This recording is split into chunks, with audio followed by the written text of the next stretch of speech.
በ14ኛው መቶ ክፍለ ዘመን ድምፁ ያልተቀደሰውን የጵጵስና መንበር የሚያናውጥ ከጊዜ በኋላ የተሐድሶ የማለዳ ኮከብ ተብሎ የሚጠራ ታላቅ ምሁር ከወደ እንግሊዝ ተነሳ። ጆን ዊክሊፍ ፍልስፍናና ቅዱሳት መጻሕፍትን በቅጡ የተማረ፣ ቤተ ክርስቲያንን በፍርሃት ሳይሆን በሐዘን የተመለከተ፣ ድሆች ሲራቡ ወርቅ የለበሰ ጳጳስ የተመለከተ፣ ለመንግሥት ሰማያት ትኬት ሲሸጥ የታዘበ ይህ ሰው እንዲህ ብሎ ለመጮህ ደፈረ። ይህ የክርስቶስ ወንጌል አይደለም።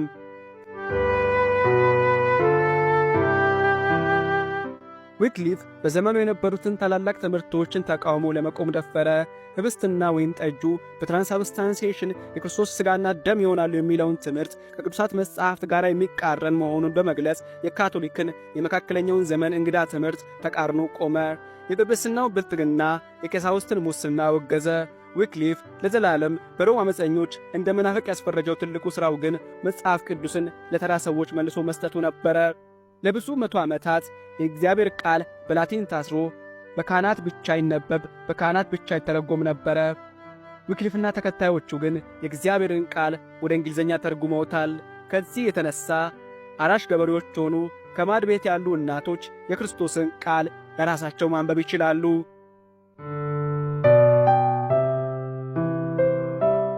ሎላርዶች በመባል የሚታወቁት ተከታዮቹ ጽሑፎቹን በእንግሊዝ ምድር አሰራጩ።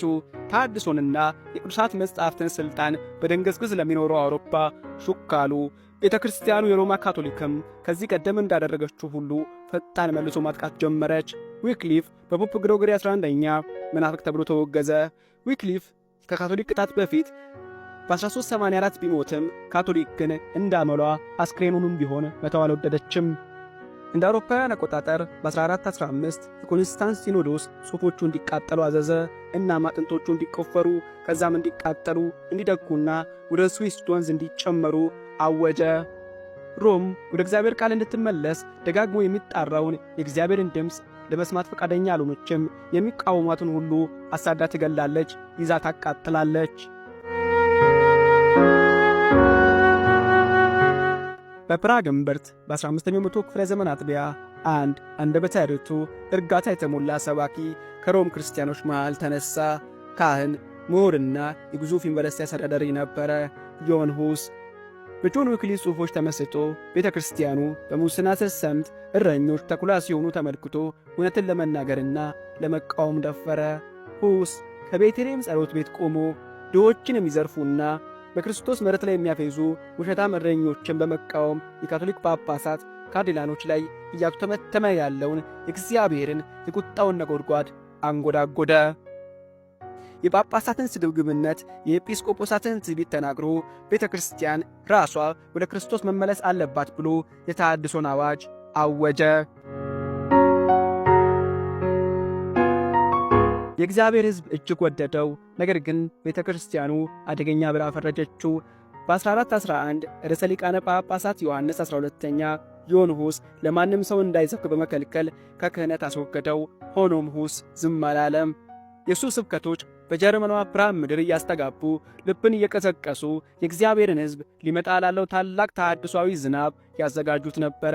ለዚህ እምቢተኝነቱ በ1414 ወደ ኮንስታንስ ሲኖዶስ ስለ ትምህርቱ እንዲከላከል ተጠራ። ትምህርቱን ብቻ እንደሚሞግት ደህንነቱም የተጠበቀ እንደሚሆን ቃል ገቡለት። ግን የውሸት አባት ልጆች ውሸታሞች ነበሩ። ዮኑስ ራሱን ቅዱስ ብሎ በሚጠራ ሲኖዶስ በካርዲናሎችና በመሳፍንት ፊት ቆመ። ትምህርቱን እንዲክድ ጉባኤው ደጋግሞ ወተወተው። ሁስ እምቢኝ አለ። በወርቅ ስለተሞላ ጸሎት ቤት ከእውነት አላፈገፍግም ብሎ አሻፈረኝ አለ። ስለዚህ መናፍቅ ተብሎ ተወገዘ።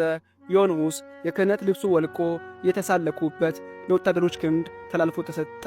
ሐምሌ 6 1415 በእንጨት ታስሮ የእንጨት ርብራብ በዙሪያው ተደርጎበት በሕይወት እያለ እሳት ለኮሱበት። እሳቱ ሲቀጣጠል ሥጋው የተለበለበ ሆክ ብሎ እንዲህ ሲል ጸለየ።